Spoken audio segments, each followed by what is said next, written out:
Dominant variant बन जाएगा। America के जनरल हॉस्पिटल में इंटरनेशनल इन्फेक्शियस डिजीज के डायरेक्टर और एमडी डॉक्टर एडवर्ड रियान का कहना है कि अमेरिका के न्यू इंग्लैंड इलाके में करीब 100% मामले अब ओमिक्रॉन के हैं और डेल्टा वेरिएंट वहां से लगभग खत्म हो चुका है। जनवरी के पहले हफ्ते तक ब्रिटेन में कोरोना के नए मामलों में से करीब 96% और अमेरिका और फ्रांस में 80% से ज्यादा मामलों के लिए ओमिक्रॉन जिम्मेदार था। साउथ अफ्रीका, जहां पहली बार ओमिक्रॉन मिला था, वहां भी 93% से ज्यादा केसेस अब इसी वेरिएंट के हैं। भारत में भी दिसंबर अंत तक नए केसेस में से करीब 35% ओमिक्रॉन के थे। जनवरी के पहले हफ्ते तक लगभग 40% नए केसेस के लिए ओमिक्रॉन जिम्मेदार था। दिल्ली, मुंबई, कोलकाता जैसे महानगरों में तो कोरोना के नए केसेस में से करीब 75% ओमिक्रॉन के हैं।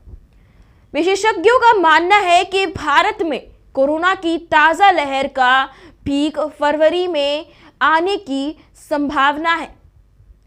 पहले आईआईटी कानपुर ने और अब हाल ही में आईआईटी मद्रास ने अपनी स्टडी में 1 से 15 फरवरी के दौरान देश में ताज़ा लहर का पीक आने की संभावना जताई है। वहीं अमेरिकी एक्सपर्ट डॉक्टर एडवर्ड रियान के अनुसार अमेरिका में कोरोना का पीक जनवरी के अंत तक आ सकता है और फरवरी में मामले घटने शुरू हो जाएंगे और मार्च तक जिंदगी के पटरी पर लौट आने की संभावना है।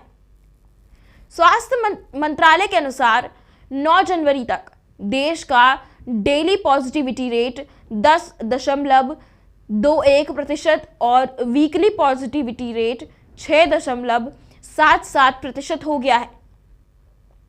आने वाले दिनों में इसके और तेजी से बढ़ने की आशंका है। देश की आर वैल्यू भी बढ़कर 4 हो गई है, यानी अब एक संक्रमित व्यक्ति 4 लोगों को संक्रमित कर सकता है। दूसरी लहर के दौरान देश की आर वैल्यू 1.9 थी। पॉजिटिविटी रेट कोरोना वायरस के फैलने का इंडिकेटर होता है। पॉजिटिविटी रेट बढ़ने का मतलब होता है कि कुल कोरोना टेस्ट में से पॉजिटिव पाए जाने वाले केसेस की संख्या बढ़ रही है। पॉजिटिविटी रेट बढ़ने का मतलब होता है कि कुल किए गए कोरोना टेस्ट में से पॉजिटिव पाए जाने वालों की संख्या बढ़ी है। पॉजिटिविटी रेट का परसेंट इस बात का संकेत होता है कि जिस देश या इलाके में कोरोना टेस्टिंग हो रही है वहां इन्फेक्शन कितना फैला है। ओमिक्रॉन को लेकर एक संभावना यह भी जताई जा रही है कि कोरोना के अंत की शुरुआत हो सकती है। हालांकि विशेषज्ञों का मानना है कि जितनी तेजी से यह फैल रहा है उससे किसी का भी इससे बचना मुश्किल है और एक बार सभी के ओमिक्रॉन से संक्रमित होने की आशंका है।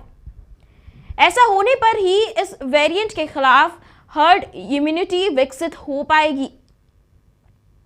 अमेरिकी एक्सपर्ट डॉक्टर एडवर्ड रियान का कहना है कि ओमिक्रॉन से बचने का रास्ता ही नहीं है और ये एक बार सबको होगा, तभी इसके खिलाफ हर्ड इम्यूनिटी विकसित होगी।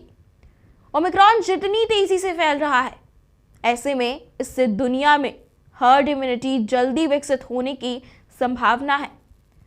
ओमिक्रॉन अपर रेस्पिरेटरी ट्रैक्ट यानी गले पर अटैक करता है, इसलिए ये तेजी से फैलता है।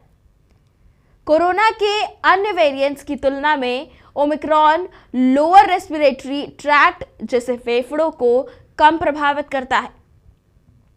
कैम्ब्रिज यूनिवर्सिटी की एक हालिया स्टडी में भी ओमिक्रॉन से फेफड़ों के सेल को कम प्रभावित होने की बात कही गई है। ओमिक्रॉन के मामले तेजी से बढ़ने के बावजूद डेल्टा की तुलना में इससे हॉस्पिटलाइजेशन रेट कम है।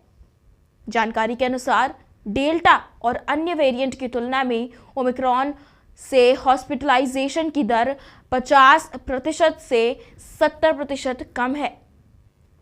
भारत के लिहाज से भी ये बात काफी हद तक सच है।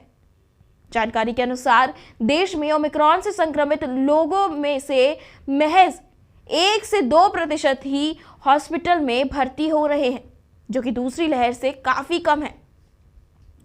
दुनिया में आ रहे ओमिक्रॉन के ज्यादातर केसेस एंटीसिम्प्टोमेटिक है। स्वास्थ्य मंत्रालय के मुताबिक देश में ओमिक्रॉन के केस में से करीब 70% मामले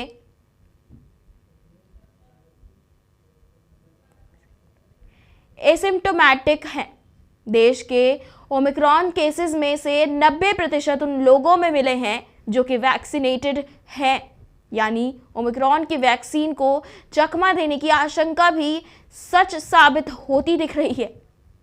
WHO के अनुसार शुरुआती स्टडी दिखाती है कि ओमिक्रॉन भले ही डेल्टा वेरिएंट से ज़्यादा तेज़ी से फैलता है, लेकिन इसके लक्षण कम गंभीर हैं और ज़्यादातर केस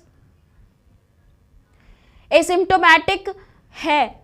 ओमिक्रॉन वेरिएंट के मौजूदा वैक्सीनों के चकमा देने की आशंका के बाद बूस्टर डोज लगाए जाने की मांग उठने लगी है। दुनिया के कई देश बूस्टर डोज देना शुरू भी कर चुके हैं। भारत में भी 10 जनवरी से 60 के ऊपर के लोगों को प्रिकॉशन या तीसरी डोज दी जा रही है, लेकिन कई एक्सपर्ट्स का मानना है कि कोरोना के नए वेरिएंट के लिए हर 6 महीने में बूस्टर डोज दे पाना संभव नहीं है। कोरोना के लिए किए जाने वाले रैपिड एंटीजन टेस्ट और RT-PCR टेस्ट ओमिक्रॉन संक्रमण को शुरुआती दिनों में पकड़ पाने में कारगर नहीं है। अमेरिकी विशेषज्ञ डॉक्टर एडवर्ड रियान के मुताबिक जिन लोगों में सिम्टम्स हैं उनके लिए रैपिड टेस्ट 50 से 80% तक सेंसिटिव होता है, जबकि एसिम्प्टोमेटिक लोगों के लिए यह महज 30 से 60% ही सेंसिटिव है। ओमिक्रॉन को रोकने के लिए सरकारें इससे संक्रमित व्यक्ति के संपर्क में आने वाले लोगों को भी ट्रेस कर रही हैं, ताकि इसे फैलने से रोका जा सके। क्लोज कॉन्टैक्ट उसे माना जाता है जब कोई व्यक्ति संक्रमित व्यक्ति के साथ घर जैसी जगह में 4 या उससे ज्यादा घंटे बिताए। ओमिक्रॉन के डेल्टा की तुलना में 70 गुना ज्यादा तेजी से फैलने का खतरा रहता है। ऐसे में कॉन्टैक्ट ट्रेसिंग को ओमिक्रॉन को फैलने से रोकने में कारगर माना जा रहा है। हालांकि स्वास्थ्य मंत्रालय ने देश में कोरोना संक्रमित व्यक्ति के संपर्क में आने वाले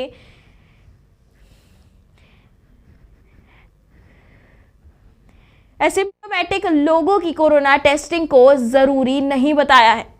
बता दें कि भले ही कोरोना केसेस तेजी से बढ़ने के दौरान एक बार फिर से वर्क फ्रॉम होम का दौर लौट रहा है, लेकिन अमेरिका एक्सपर्ट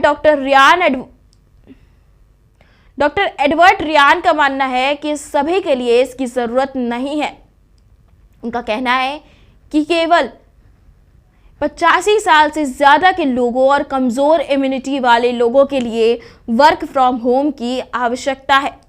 फिर भी भारत के राज्यों में लॉकडाउन जैसी पाबंदियां लागू कर दी गई हैं, जिससे देश में कोरोना की रफ्तार पर जल्द काबू किया जा सके।